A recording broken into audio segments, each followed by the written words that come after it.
This is how people are diagnosed. A diagnosis is typically made if a person meets 3 of 5 of these risk factors. So if you go to your doctor's office and they say you have a waist circumference of over 40 inches if you're a man and over 35 if you're a woman, you have high blood pressure, which is considered in their world 130 over 85, you have high fasting triglycerides, you have low HDL, which they considered good cholesterol, and high fasting glucose. If you have 3 out of 5 of these, they're going to say you have metabolic syndrome.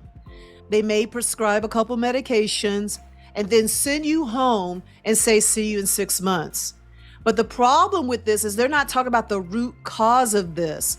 They're just saying because you have high blood pressure, because you're overweight, because you have high fasting glucose, this puts you at risk and there's nothing you can do about it.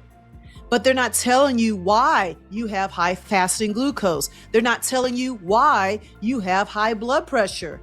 Let's talk about that.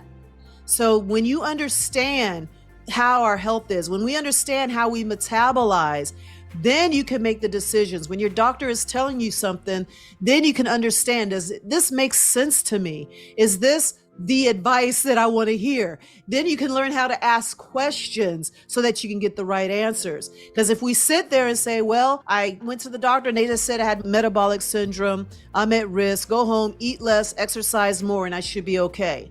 That's just not enough, because there's a lot of underlying metabolic reasons why you're dealing with this in the first place. So if you have one of these, it's a metabolic issue. But they're saying if you have 3, then you're at risk. A lot of times, by the time they're diagnosed, it's been going on for quite a while and it's too late. So I hope you understand the seriousness of all this and why you have to understand your body and what it really means to have these things happen to you, whether it's one of them, 3 of them, or all 5. So here are some other trends related to metabolic syndrome. It's closely linked to obesity. Obesity is a metabolic problem, but the prevalence of obesity among the US adults have increased steadily since the 1990s. Diabetes has been an issue really since the 1950s and 60s, but since the 1990s, it's increased much more rapidly.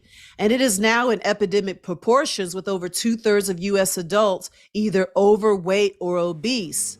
And now it's hitting our younger generations as well. So now children are considered obese. When I was in high school and elementary school, it was almost non-existent.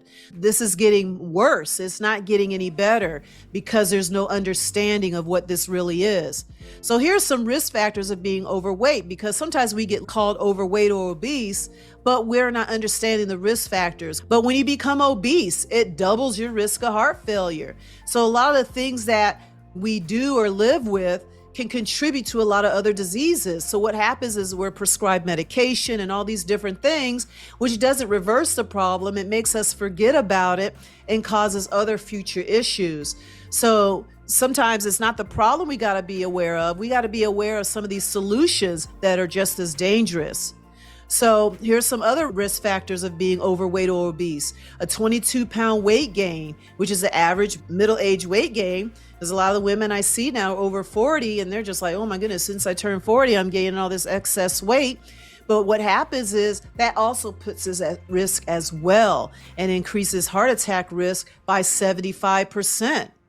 And there's so many more trends. This is just a short list, but we underestimate 5, 10, 15 pounds, but just know that every extra excess pound that you have puts you at risk for developing type 2 diabetes, for developing cancer, for developing other diseases. And according to the Center for Disease Control and Prevention, African American women have the highest obesity rates of any group of Americans. So my question is, why is that? Why is our race more affected by all this? These are the questions that we need to ask.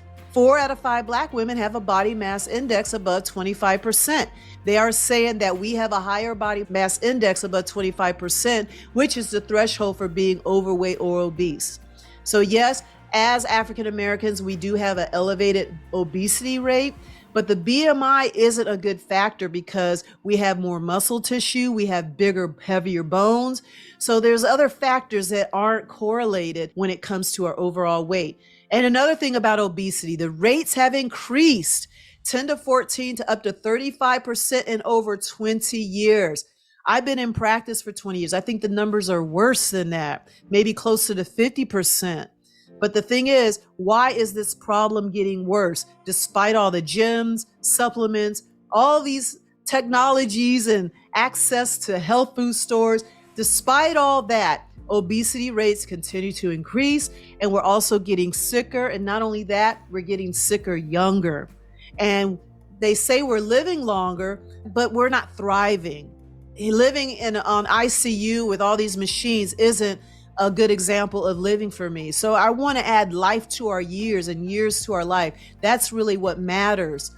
But being able to live with our sicknesses and managing our sicknesses isn't enough.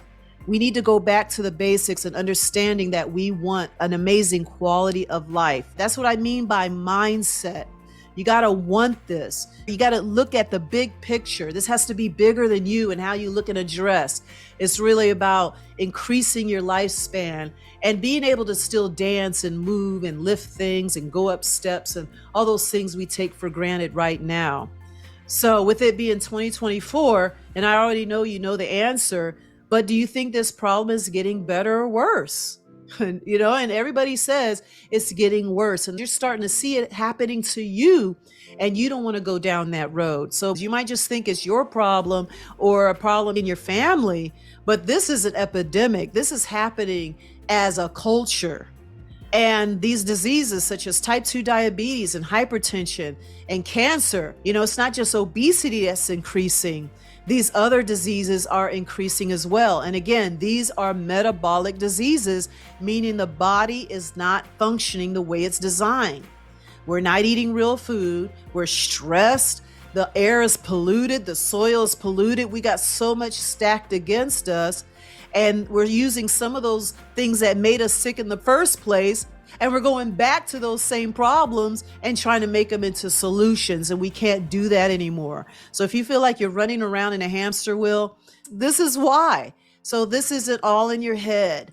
And this will help you make sense to why you feel the way you do and why you struggle with getting your health back.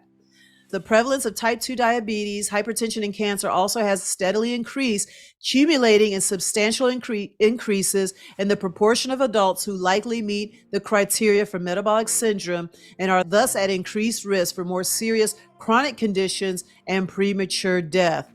So in a way, that's pretty much a long sentence.